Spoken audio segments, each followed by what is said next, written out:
Hello everyone, it's Moses from ZAATARGARDENS. I'm going to show you a common problem I have. They're really late in the year, thank goodness, because if they showed up earlier, I would have had no flowers left on any of my pears or apples, basically my palm fruit trees. Is this little beetle.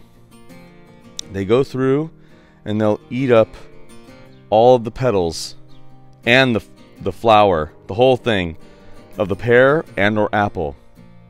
Now obviously, you know, and they just come out all of a sudden. You never know when. They probably came during the night, so if it would have been too late, especially if it was infested, it would have been too late to control them. They could have already done their damage.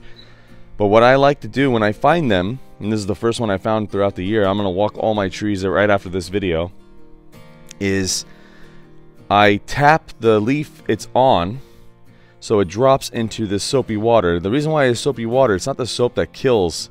It's going to have a nice little skydive right now. This little bug's like, okay, I'm ready to jump in 1, 2. Oh, you're going to jump all right. There it goes. Where did it end up? Probably in the soap.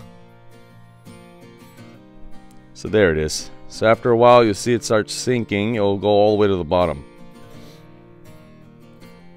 But yeah, so they're a big problem. That's how I usually like to control them. I just see them, tap on the leaf, and they fall into the cup. Now I got to go through all my trees.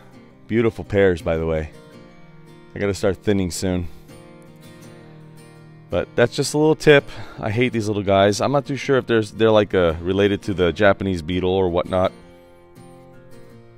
Some bees on the other pear tree. I just love this stuff.